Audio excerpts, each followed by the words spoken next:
नहीं है, कोई भय नहीं है। जैसा फॉरेस्टर का नाम देके जंगल खाली किया जा रहा है, सीआईएसएफ का नाम देके कोयला चोरी करवाया जा रहा है। और लाठी किसको मिलेगा? गांव के बेबस लाचार गरीब व्यक्ति को।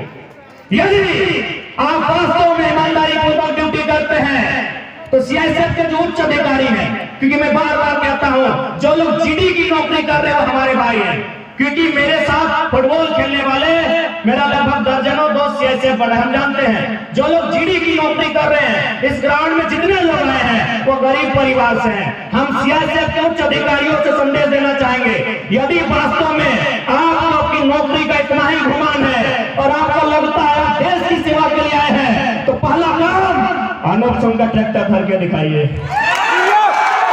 चुनौती है सीआईएसएफ के तमाम आला अधिकारियों को, इस खुले मन से खुली चुनौती है।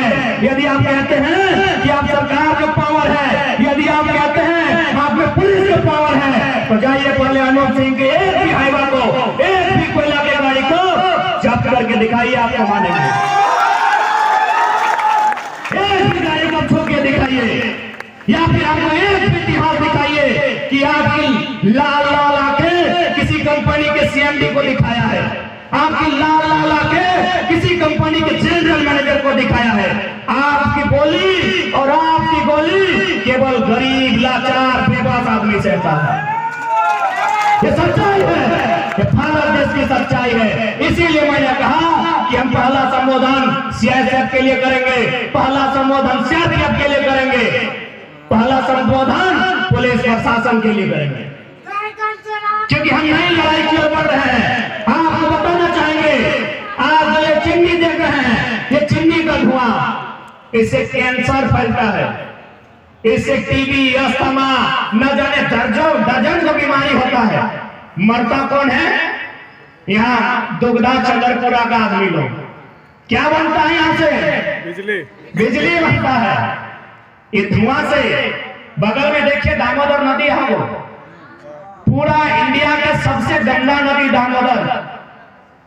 एक समय याद हो हमरानी बांधेगर नदी के पानी दाल में रहला ना, दाल, यह नदी के पानी हमरानी दाल में रहला, यह बांधे पानी के लिए हमने दाल डब कहला।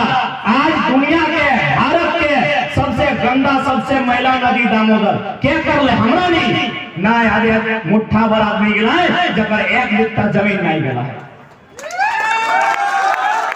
आज इस चिमनी के धुआं से बीमार होते हमरा लोग, मोरी जाता, आधा उम्र मोरी जाता, चुल पाकल पहले मोरी जाता हमरा लोग। अरे बिजली कहाँ?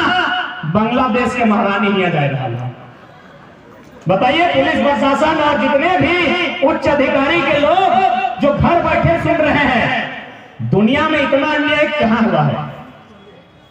दुनिया में इतना अन्याय कहां हुआ है कि हमार पानी हमार पसीना, हर बिजली जले तो शेख हसीना।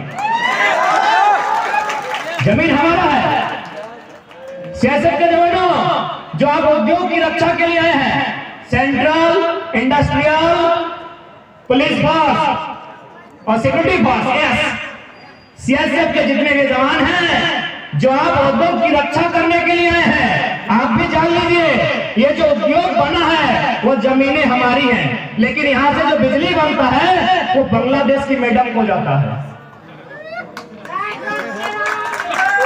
एक बार कभी भी लाठी चलाने से पहले आप किसी कोने में बैठ के सोचिएगा, क्या इतना अन्याय दुनिया में कहीं हुआ है जितना अन्याय झारखंड के लोगों के साथ हुआ है?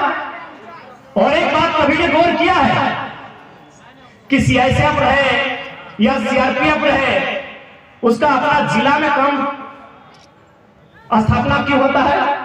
यदि कोई सीआईएसएफ बनता है, कोई सीआरपीएफ बनता है, तो देखिएगा उसको अपना क्षेत्र में नहीं रखा जाता है। राजस्थान वाला को झारखंड और झारखंड वाला को छत्तीसगढ़ में रखा जाता है। कभी किसी ने लॉजिकली समझा इस बात को?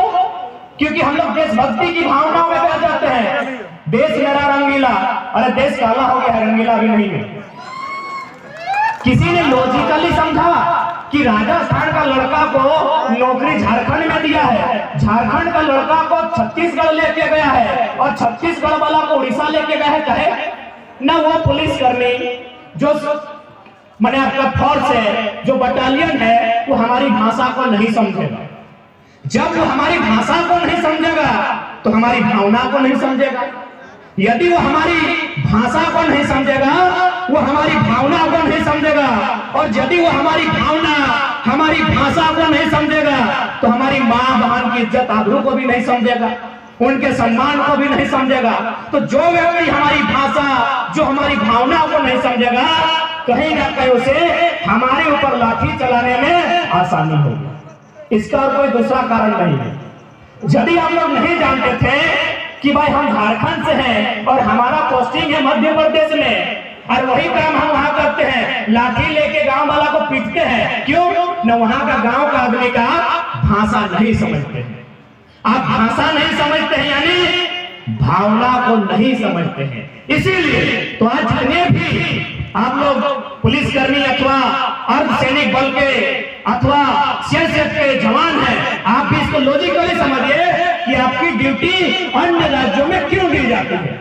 इसीलिए कि आप वहां के लोकल की भावना को नहीं समझेंगे। आप लोकल्स की यदि भावना को नहीं समझेंगे तो जाहिर सी बात है आपके लिए, आपके दिल में उसके लिए कोई मोह नहीं होगा, उसके लिए कोई ममता नहीं होगा, कोई दया नहीं होगा, और लाठी चलाने में आसानी होगी। इससे दूसरा कारण कुछ भी नहीं है, नथिंग।